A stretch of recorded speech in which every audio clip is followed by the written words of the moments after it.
পর্ব 34। অবশেষে চাকা ঘুরছে। হ্যালো কেষ্টদা, তুমি একবার অফিসে এসো তো লোকজন নিয়ে। একজনকে খুব সাহায্য করতে হবে, ভীষণ বার বেড়েছে। সবাই যখন দরজার দিকে কান খাড়া করে কারো পদধ্বনি অনুমান করার চেষ্টা করছিল, তখন প্রণয় ওর গুন্ডা বাহিনীকে ফোন করে ডাকছিল নীলকে আচ্ছা করে সাহায্য করার জন্য। আশ্চর্য ব্যাপার হলো, নীল কিন্তু ওখানে একা, ওকে ব্যাকআপ দেওয়ার মতো কেউ নেই। কিন্তু অহংকারী প্রণয় এত চেষ্টা করেও নীলের আত্মবিশ্বাসকে চূর্ণ করতে পারল না, তাই ডেকে পাঠালো ভাড়াটে গুন্ডাদের। প্রণয় নিজের বিপদে আপদে মাঝে মধ্যেই এই কেষ্টদার শরণাপন্ন হয়। ওর দাদামশাইয়ের অ্যাপয়েন্ট করা। প্রণয়ের সব সময় রক্ষক এই কেষ্টদা।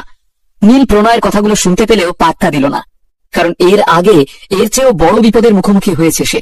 ওর ভয় করল না, বরং ঘরের বাইরের মহিলা কণ্ঠে ও খানিক সতর্ক হলো, কারণ আদ্রিতা ঘরে প্রবেশ করে এসব দেখুক নীল একদমই সেটা চায় না।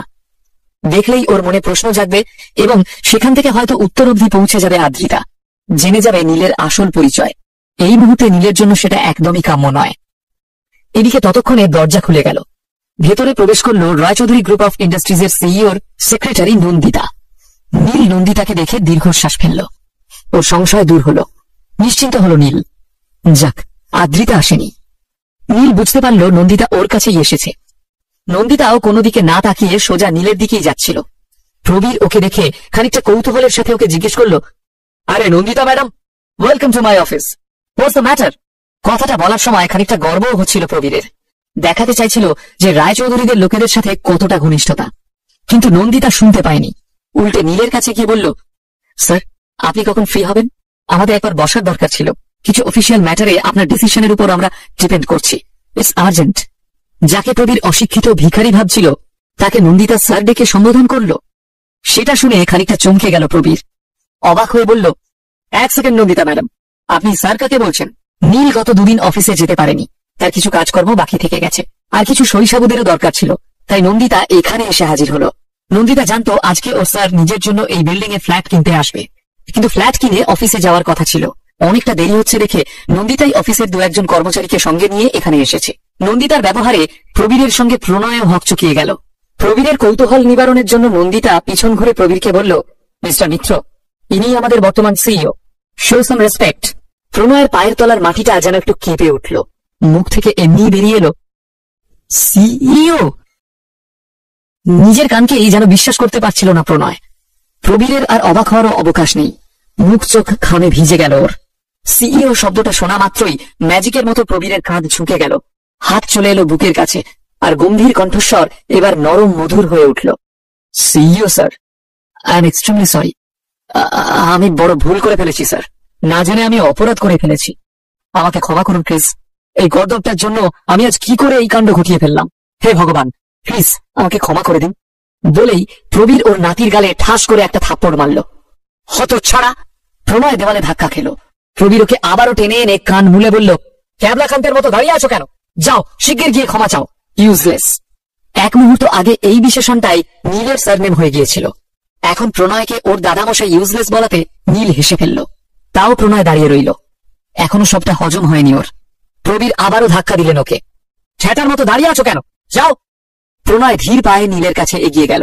তবে তার আগেই নীল প্রৌঢ় ডিরেক্টরের দিকে হাত দেখিয়ে বলল, আগে ওনার কাছে ক্ষমা চাও। বাধ্য ছেলের মতো প্রণয় ডিরেক্টরের কাছে ক্ষমা চাইল। তারপর ফিরে এলো নীলের কাছে। আমাকে ক্ষমা করে দিন সিইও স্যার, আমি খুব লজ্জিত। আপনাকে না চিনেই আপনার সাথে দুর্ব্যবহার করে ফেলেছি। আজ থেকে আমি আপনার দাস। এইভাবে ক্ষমা চাওয়াটা যেন অপরাধের অনুপাতে কিছু কম মনে হচ্ছিল প্রবীরের। আসলে নীলের কোম্পানি যদি প্রবীরের মাথার উপর থেকে হাত সরিয়ে নেয়, তাহলে প্রবীরের সব যাবে। সব মানে সব, দেউলিয়া হয়ে যাবে ও। নন্দিতা সেক্রেটারি হলেও তার সম্মান প্রবীর মিত্রের চেয়ে বেশি, কারণ সে সরাসরি সিইওর সাথে যুক্ত। প্রবীর তো জাস্ট বাইরের এক পার্টনার মাত্র। প্রবীর বুঝতে পারছিল ওর ব্লাড প্রেশার চচ্চর করে বাড়ছে। ও অধৈর্য হয়ে প্রণয়ের মাথায় একটা চাটি মেরে বলল, আরে মাথা মোটা ইডিয়েট, পায়ে পড়, পায়ে পড়, পা ধরে ক্ষমা চা, মূর্খ কোথাকার। দাদামশাইয়ের এই অর্ডার মানতে বাধ্য প্রণয়। তবুও এতক্ষণের স্মৃতি ওকে মনে করিয়ে দিচ্ছিল একটু আগে এর উল্টো ছবিটা ঘটাতে চাইছিল প্রণয়। সে দোনামোনা করতে লাগলো। প্রবীর এসে ওকে এমন জোরে ঠেললো যাতে প্রণয় মুখ থুবড়ে পড়ল নীলের পায়ের উপর। বারবার একই কথা রিপিট করে ক্ষমা চাইল প্রণয়। নীল ওকে ইশারা করে উঠে দাঁড়াতে বলল। কি প্রণয়, সেই আমার পায়ে ধরতে হলো তো অবশেষে? উঠে দাঁড়াতেই ফোন বেজে উঠল প্রণয়ের। ওপাশে তখন কেষ্টদা। নিচ থেকে ফোন করে জানতে চাইছে কোথায় আসতে হবে আর কাকে শায়েস্তা করতে হবে। প্রণয় এই প্রশ্নের কোনো উত্তর দিতে পারল না, কারণ কেষ্টদাকে ডাকার সময় প্রণয় নীলের সত্যটা জানত না। এখন জানতে পেরেছে, কিন্তু ওদিকে কেষ্টদাও উপস্থিত। পুরোপুরি ফেঁসে গেল প্রণয়। পরিস্থিতি কিভাবে সামাল দেবে বুঝে উঠতে পারল না সে। ফ্যাল ফ্যাল করে তাকিয়ে ফোনটা বাড়িয়ে দিল ওর দাদামশাইয়ের হাতে। প্রবীর ফোন ধরে খুব রূঢ়ভাবে কেষ্টকে উপরে উঠতে বারণ করে দিল, আর ফোনটা রেখেই একটার পর একটা থাপ্পড় মারতে লাগলো প্রণয়ের গালে। তোর এত বড় সাহস, সিরিয়াস স্যারকে মারার জন্য লোক ভাড়া করেছিস? আমি এখানে থাকতে তোর এত সাহস হলো কি করে? আমাকে জিজ্ঞেস না করে ডিসিশন নিচ্ছিস আজকাল, অপদার্থ। প্রণয় হাত ঢেকে নিজেকে বাঁচানোর চেষ্টা করলো, কিন্তু পারল না। এসব দেখতে না পেরে ডিরেক্টর স্যার প্রবীরকে থামানোর চেষ্টা করলেন, কিন্তু প্রবীর যেন আজ মেরেই ফেলবে নিজের নাতিকে। নীল এসব কাণ্ড দেখে মনে মনে হাসল। প্রবীর যে নীলকে দেখিয়ে দেখিয়ে প্রণয়কে শাস্তি দিচ্ছে, সেটা ওখানে দাঁড়ানো যে কেউই বুঝতে পারবে। যাকে একটু আগে নিজের অফিস থেকে দূর করে দিচ্ছিল প্রবীর, এখন তার মন পাওয়ার জন্য কত রকম প্রচেষ্টাই না চালাচ্ছে সে। প্রবীরকে থামতে না দেখে নীল গম্ভীর হয়ে বলল, প্রবীর বাবু, দাঁড়ান দাঁড়ান, আমায় একটা কথা বলুন। আজ আমার জায়গায় অন্য কেউ থাকলে তাকে আপনি গুন্ডা দিয়ে মারতেন? প্রবীর এবার থমকে দাঁড়িয়ে পড়ল। এর উত্তর নীলকে কিভাবে দেবে বুঝতে পারল না সে। উল্টে আবারও নিজের নাতির দিকেই তেড়ে গিয়ে বলল, সব দোষ এই অকর্মণ্য ছেলেটার। কুলাঙ্গার, কোন অধিকারে তুই কাউকে আমার অফিস থেকে বেরিয়ে যেতে বলিস কবেট? তারপর নীলকে মিনতি করে বলল, সিইও স্যার, প্রণয় ভীষণ ইনসেন্সিবল ছেলে, ছোট থেকে আদরে আদরে বাঁদর তৈরি হয়েছে একটা। নীলও বুঝতে পারল প্রবীর নিজের ভুলটা বুঝতে পেরেছে, আর সেই রাগটা এখন নিজের নাতির উপর দেখাচ্ছে। তবুও এই ভুলের যেন কোনো প্রায়শ্চিত্ত নেই। এদিকে মার খেয়ে চোখ মুখ লাল হয়ে গেল প্রণয়ের, ঠোঁটের কোণে রক্ত জমাট বেঁধে কালশিটে পড়ে গেল। প্রবীর প্রথমে এই ঘরে নিজের অ্যারোগেন্ট রূপ নিয়ে প্রবেশ করেছিল, এখন যত সময় যাচ্ছে ও ক্রমশ অসহায় দুর্বল হয়ে পড়তে থাকলো।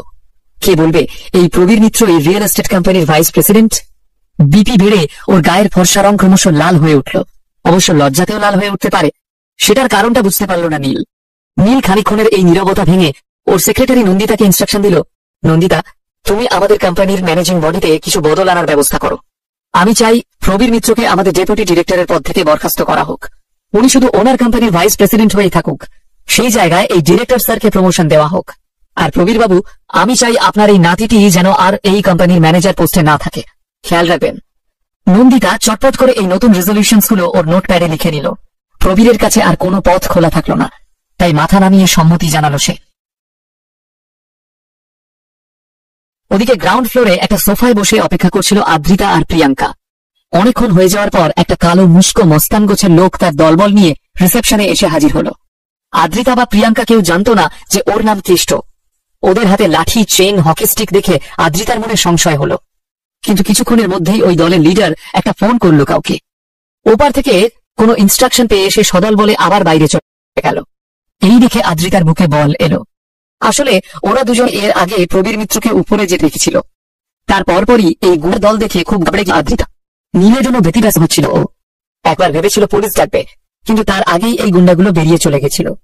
এ সবকিছুই আদ্রিতার চোখের সামনে ঘটে গেল, কিন্তু এখনো নীলের দেখা পেল না সে। উপরে কি ঘটে চলে সেটা শুনতে পারল না, তাই বারবার ফিরে ফিরে লিফটের দিকে তাকাচ্ছিল সে। এই দৃশ্য দেখে প্রিয়াঙ্কা বলল, তুই কি এত চিন্তা করছিস বলতো?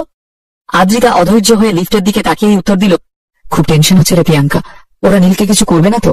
দেখলি কতগুলো গুন্ডা এসেছিল, ভাগ্যিস ওপরে ওঠেনি। ওরা কেন এসেছিল বলতো? নীল ঠিক থাকবে তোরে? বল না। প্রিয়াঙ্কা হাসতে হাসতে উত্তর দিল, আমি কি বলেছিলাম প্রণয়কে এখানে এসে? নীলদা আমাদের জামাই রাজা। আর তোমাকে বলছি মামনি, তোমার জামাই শুধু জামাই নয়, সে রাজা, বুঝলে? দেখবি রাজার মতো কেমন গটগট করে নেমে আসবে। বলে প্রিয়াঙ্কা ইচ্ছে করে রাজার মতো হাত দুলিয়ে দুলিয়ে হাঁটতে শুরু করলো আদ্রিতার সামনে, যাতে আদ্রিতা একটু রিল্যাক্সড হয়। কিন্তু বন্ধুর এই খুনসুটিতে বিরক্ত হয়ে আদ্রিতা বলল, ধ্যাৎ, খালি ইয়ার কি মারিস তুই, কোনো কমের নোস। আমি আর এখানে বসে থাকতে পারছি না, আমি উপরে গেলাম। এই বলে একজন স্টাফকে জিজ্ঞেস করলো, প্রণয়ের অফিসটা এক্স্যাক্টলি কোন ফ্লোরে? উত্তর পেয়ে আদ্রিতা এগিয়ে গেল লিফটের দিকে। প্রিয়াঙ্কাও নিজের ব্যাগটা কাঁধে তুলে এক ছুটে আদ্রিতার পিছু নিল, কিন্তু আদ্রিতা লিফটের ভেতর ঢুকতেই দরজাটা বন্ধ হয়ে গেল। আপনাকে অনেক ধন্যবাদ নীলবাবু। প্রৌঢ় ডিরেক্টর নিজের প্রমোশনের জন্য আন্তরিকভাবে ধন্যবাদ জানালো। নীল হাত জোড় করে প্রণাম জানিয়ে বলল, আমার সাধ্যের মধ্যে যতটুকু পারবো আমি নিশ্চয়ই করব। আমার কর্তব্য আমার কোম্পানির সকল এমপ্লয়ীদের খুশি রাখা। আপনাকে অনেক ধন্যবাদ, আপনি সব সময় আমার পাশে ছিলেন।